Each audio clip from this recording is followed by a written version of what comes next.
প্রিয় ভিউয়ার্স, আপনি যদি মনে করেন যে মার্কিন যুদ্ধ জাহাজ কিংবা মার্কিন যুদ্ধ বিমান ধ্বংসের মাধ্যমে মার্কিন যুক্তরাষ্ট্রকে ধ্বংস করা সম্ভব, তাহলে আসলে আপনি বোকার স্বর্গে বসবাস করে আছেন।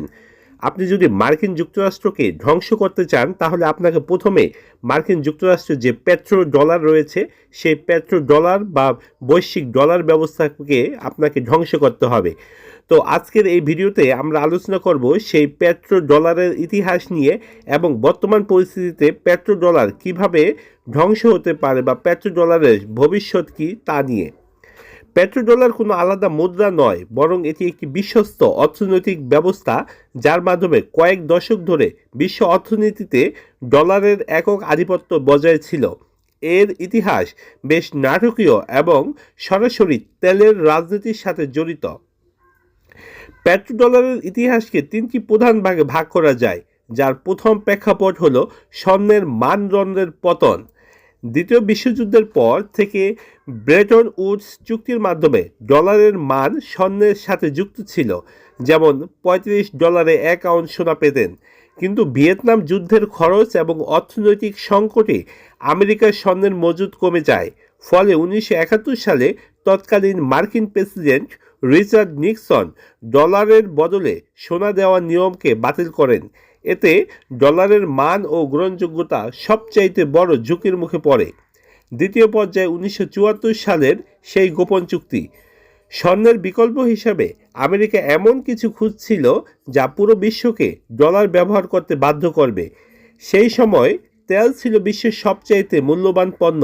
1974 সালে আমেরিকা ও সৌদি আরবের মধ্যে একটি ঐতিহাসিক চুক্তি হয়, যেখানে সৌদি আরব তাদের সমস্ত তেল শুধুমাত্র মার্কিন ডলারে বিক্রি করবে। তেলের বিনিময়ে পাওয়া অর্থ সৌদি আরব মার্কিন সরকারি বন্ড ও ব্যাংকে বিনিয়োগ করবে এবং এর প্রতিদানে আমেরিকা সৌদি আরবকে আধুনিক অস্ত্র সরবরাহ করবে এবং পূর্ণ সামরিক নিরাপত্তা প্রদান করবে। তো এই প্রভাবে সৌদি আরবের দেখাদেখি অন্যান্য ওপেকভুক্ত অন্যান্য যে দেশগুলো রয়েছে, অর্থাৎ তেল বিক্রিকারী অন্যান্য দেশের সংগঠন ওপেক, তারাও আবার মার্কিন ডলারে তেল বিক্রি করতে শুরু করে, যার ফলাফল হলো ভারত, চীন বা জার্মানির মতো দেশগুলোকে তেল কেনার জন্য ডলার রিজার্ভ রাখা বাধ্যতামূলক হয়ে পড়ে। এবং যেহেতু সব দেশ ডলারে তেলের টাকা পরিশোধ করে এবং সেই টাকা আবার আমেরিকার ব্যাংকেই ফিরে আসে, তাই আমেরিকা কার্যত বিশ্ব থেকে খুব কম সুদে ঋণ পাওয়ার সুবিধা পায় এবং পুরো বিশ্বের তেলের লেনদেনের মূলত ডলারে হওয়ার কারণে আমেরিকা চাইলে যে কোনো দেশের ব্যাংক ট্রানজ্যাকশন বন্ধ করে দিয়ে তাদের অর্থনীতি একেবারে ধসিয়ে দিতে পারে। তো এই কারণে মূলত ডলার একেবারে প্রচণ্ডভাবে শক্তিশালী হয়ে পড়ে এবং সারা বিশ্ব ডলারের উপর নির্ভর হয়ে পড়ে। আমরা যে অর্থনৈতিক নিষেধাজ্ঞার কথা এখন ভাবি, তা মূলত ডলার কেন্দ্রিক। পুরো বিশ্বের তেলের লেনদেন যেহেতু ডলারে, আপনাকে ডলার লাগবেই, আপনার ডলার আপনার সংগ্রহে থাকতেই হবে। আর যেহেতু ডলার আমেরিকার কারেন্সি, কাজে আমেরিকা যদি আপনার দেশের উপর কোনো নিষেধাজ্ঞা দেয়, ডলার লেনদেনের নিষেধাজ্ঞা দেয়, তাহলে আপনার অর্থনীতি একেবারে শেষ। তো বন্ধুরা, এই কারণে ডলার সারা বিশ্বে এতখানি শক্তিশালী হয়ে উঠেছে। তো এখন আসি পেট্রো ডলারের ভবিষ্যৎ কী এবং এর পতন কিভাবে হতে পারে। তো সম্প্রতি সময়ে এই ব্যবস্থায় বড় রকমের একটা ফাটল দেখা দিয়েছে, অর্থাৎ ডলার ব্যবস্থা নিয়ে অনেকের মনে বেশ সন্দেহ এবং অনেকের মনে সংশয় জেগে উঠেছে।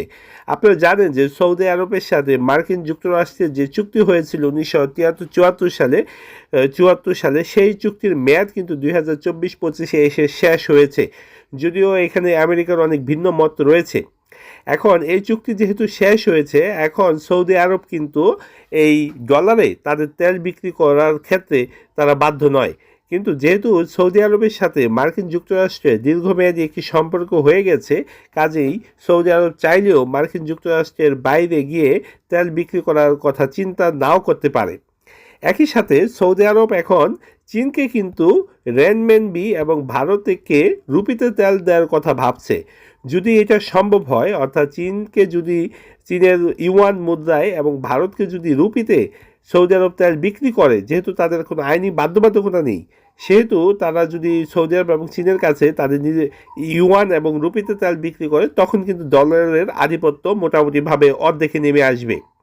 একই সাথে আপনারা জানেন যে রাশিয়া, চীন এবং ইরান এখন ডলার ছাড়াই কিন্তু সরাসরি নিজস্ব মুদ্রায় তেল বিক্রি এবং লেনদেন শুরু করেছে।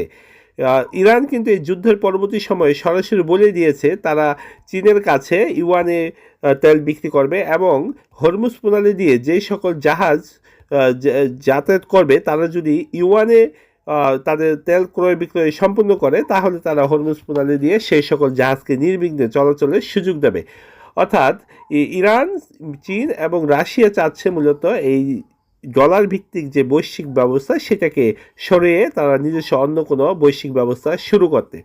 তো মূলত এই দেশগুলি যদি চায়, অর্থাৎ বিশেষ করে ওপেক দেশগুলো যদি চায়, তারা তাদের তেল ডলারের পরিবর্তে অন্য কোনো কারেন্সিতে বিক্রি করবে, সেক্ষেত্রে ডলারের পতন কিন্তু খুবই সময়ের ব্যাপার। এটা খুব অস্বাভাবিক কিছু নয় যে ডলারের পতন। তো এছাড়া মার্কিন যুক্তরাষ্ট্রের যে বৈশ্বিক নেটওয়ার্ক এবং ব্যাংকিং যে চ্যানেল, সেটার বিকল্পও কিন্তু ভাবতে হবে, নতুবা কিন্তু আসলে এই পরিস্থিতি থেকে বের হয়ে আসা সম্ভব হবে না। তো এই সার কথা হচ্ছে যে পেট্রো ডলার ছিল ডলারের অদৃশ্য সোনা। আজ ইরান যুদ্ধের আবহে যখন ডলারের ভবিষ্যতে প্রশ্ন উঠেছে, তখন এই পেট্রো ডলার ব্যবস্থা দুর্বল হওয়াই ডলারের দীর্ঘস্থায়ী পতনের মূল কারণ হতে পারে। অর্থাৎ যদি এই পেট্রো ডলার ব্যবস্থাকে আপনি আঘাত করতে পারেন, পেট্রো ডলারকে যদি আপনি ধসে দিতে পারেন, তাহলে কিন্তু এই ডলার ব্যবস্থা পতন করা সম্ভব। আর ডলার ব্যবস্থা পতন হলে কিন্তু আমেরিকার বাহাদুরি শেষ।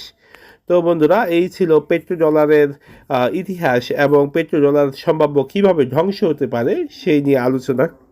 তো ভালো থাকবেন আপনারা সবাই, দেখা হবে পরবর্তী কোনো ভিডিওতে। আসসালামু আলাইকুম।